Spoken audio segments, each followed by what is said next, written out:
So as an influencer గా నువ్వే అసలు ఏం నేర్చుకుంటున్నావు ఇండస్ట్రీలోకి వచ్చిన తర్వాత? చెప్పు, నీ ఎక్స్పీరియన్స్ ఎలా ఉంది? I enjoy being an influencer. నాకు చాలా ఇష్టం and I enjoy being in front of the camera. So ఇవన్నీ అయితే ఇట్ ఈస్ ఫన్ అండ్ ప్రతి ఒక్క ఇలా మీటప్ అవుతూ ఉంటాయి. I meet new people and I'm meeting stars also. So it's like a journey అనమాట. అండ్ నేర్చుకునేది I think patience. Patience a lot because also patience, and I think it challenges you also appudu. You know, endukante nenaithe I still remember my first celebrity encounter. Appudu nen maatladalekapoyanu. I was like ila I was not comfortable. Now whichever star I'm meeting, they know me. Endukante oka time అయిపోయింది, so they know me. So I'm very cool with them. Like ala manchiga open ga mat confidence build అవుతుంది. As an influencer, that's what you get. And you get I think it's enjoy, it's a journey. So అంటే ఆ feel కొంచెం ఒక new world లో అడుగు పెట్టినట్టు అనిపిస్తుందా నీకు? ఎందుకంటే ముందు నుంచి నేను రీల్స్ చేస్తూనే ఉన్నాను. So I think it's not like a new world. నువ్వు కొత్త స్టార్స్ ని మీట్ అవ్వడం, ఒకప్పుడు ఓన్లీ రీల్స్ చేయడం, అప్లోడ్ చేయడమే. బట్ ఇప్పుడు నువ్వు బ్రాండింగ్ చేస్తున్నావు కాబట్టి స్టార్స్ ని మీట్ అవ్వడం, promotions, it is always fun to meet them. అవును వాళ్ళకి ఒక అంటే they teach us how to be grounded anamata. They teach us that, you know, down to earth ela undali chala. Oh my god. So I think I'm learning a lot from the celebrities.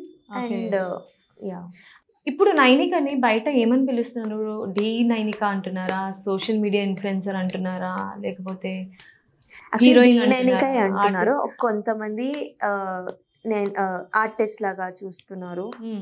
So actually everybody knows that I'm a social media. I would say three. I am literally doing all three together and I'm doing all three very well anukunta. So ante. Okay, ఒకవేళ Nainika dancer అవ్వకుండా ఉండుంటే ఏమయ్యేది? నేను చదువుకొని I would have been a pharmacist, chemist. నాకు chemistry అంటే చాలా ఇష్టం and I like medicines లో ఏదైనా చేయాలని ఉండే అప్పుడు. Okay. Veterinary. So I would have studied. I would have been in the medical. Pets ante ishtama? Chala pranam. Pets and animals. Yeah, I had 2 animals. 2 pet dogs. Yeah. Okay, తప్పు లేదైతే veterinary అవ్వచ్చు doctor. Okay, miss అయ్యాం కదా ఒక doctor ని మేము real life లో. Okay, no problem. Anyways ఒక మంచి సోషల్ మీడియా ఇన్ఫ్లుయెన్సర్ డాన్సర్ అయితే మేము. My sister is doing veterinary. She wants to do. చూడాలి. ఓకే, సో నీ జర్నీ స్టార్ట్ అయింది ఈటీవీ అంటే ఫస్ట్ ఆఫ్ ఆల్ మనకు గుర్తొచ్చేది the Mallemala production. So Mallemala production కి నీకు ఉన్న అనుబంధం ఎటువంటిది? నాకు యాక్చువల్లీ నిజం చెప్పాలి అయితే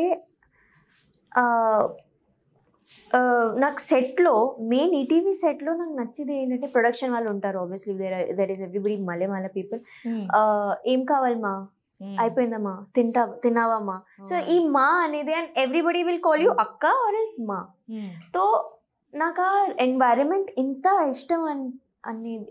ఐ లవ్ దట్ ఎన్వైరన్మెంట్. అంటే మల్లెమాల ఫస్ట్ లెటర్ మా కదా, అందుకే అందరినీ మా అంటారా? కానీ అందరికి అలాగే ఉంటది. Like they are very respected చాలా. So I think again Malemala has also given me a life, and I think I love that. I love to be on the Malemala production nunchi chaala mandi talented people bayatiki vastunaru. So nee opinion ela undi Malemala tho work cheyadam inni years? Naaku edaina pedda shows unte naaku call vastadi. Nainika ఇది ఉంది, నీ free dates ఉన్నాయా, నైనిక ఈ opportunity బాగుంది. అలా అయితే ఇప్పుడు కూడా గుర్తున్నాను. అండ్ దే రిమెంబర్ ఎవ్రీబడి అనమాట. ఎవరికి అసలు మీరు చూస్తారు, if you watch all Sridevi కానీ అన్ని షోస్, ఎక్స్ట్రా జబర్దస్త్ పాత అందరూ వస్తూనే ఉంటారు. నో బడీ ఈజ్ లైక్ ఎప్పుడు కనిపించలేదు అలా ఏం ఉండదు. Some of the other person is getting a chance. So అలా it's like a platform. Mallemala gives you a platform. Best experience ఏంటి? లైక్ నీ డాన్స్ స్టార్ట్ చేసినప్పటి నుంచి నువ్వు నీ కెరియర్ ఈటీవీతో కానీ లేదంటే బయట షోస్ లో కానీ నీ బెస్ట్ మూమెంట్ ఏంటి? బెస్ట్ మూమెంట్ అనేది లైఫ్ లాంగ్ గుర్తుండే. నేను డాన్స్ స్టార్ట్ చేయడం అనేది I started because of my mom. Because మమ్మీకి అలా ఉండే దట్ నేనేం చేయలేకపోయిన నా లైఫ్ లో నా కూతురు చేస్తా. She had to prove it to people. And so ఒక పర్ఫార్మెన్స్ ఉంది డీలో, నేను సోలోగా నా లైఫ్ స్టోరీ చూపించాను అనమాట. మమ్మీ చేసిన స్ట్రగుల్స్ అన్ని. ఇట్స్ లైక్ నా వాయిస్ ఓవర్ ఉంటుంది, సాంగ్ ఉంటుంది, పర్ఫార్మెన్స్, యాక్టింగ్ అన్నీ ఉంటుంది. మమ్మీ ముందు చేసిన ఆ సాంగ్ డీలో. And everybody after that full set lo 1 hour aithe everybody just cried. Everybody was crying.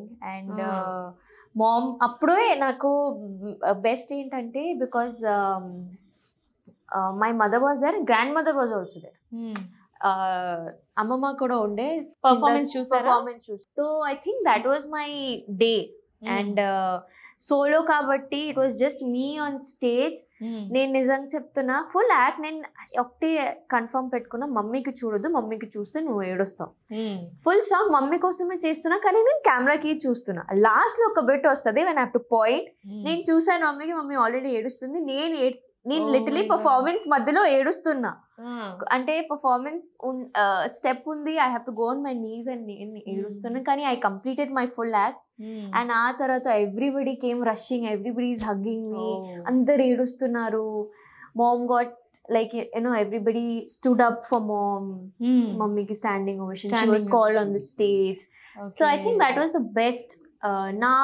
నా కోసం ఎంత స్ట్రగుల్ మమ్మీ చేసింది కాబట్టి that was a thank you, a tribute to her. And ఇప్పుడు కూడా ఆ పర్ఫార్మెన్స్ చాలా మందికి గుర్తుంది. ఇప్పుడు కూడా ఆ పర్ఫార్మెన్స్ కింద కమెంట్స్ వస్తూనే ఉంటాయి. నువ్వు డైలీ రిపీటెడ్ గా చూస్తూ ఉంటావేమో కదా? నేను బోర్ అవుతే నా పర్ఫార్మెన్స్ నేనే చూసుకుంటాను. నాకు ఐ హావ్. నువ్వు చెప్తుంటే నేను చాలా ఎమోషనల్ అయిపోయాను. ఓకే, సో నీ సాడ్ మూమెంట్ ఏంటి? సాడ్ మూమెంట్ లైక్ నీ డాన్స్ ప్రొఫెషన్ లోనే సాడ్ ఏ రోజు నువ్వు బాధపడ్డావు? నేను డీ ఓడిపోయిన రోజు. ఓకే, ఇప్పుడు దాకా నేను నా ఫైనల్ పర్ఫార్మెన్సెస్ చూడలేదు, డీ ఫినాలే చూడలేదు. ఎందుకంటే ఇప్పుడు దాకా నేను ఎక్సెప్ట్ చేయలేదు ఒకేసారి నేను ఎలిమినేట్ అయిపోయాను. కానీ but yeah, that was the saddest moment.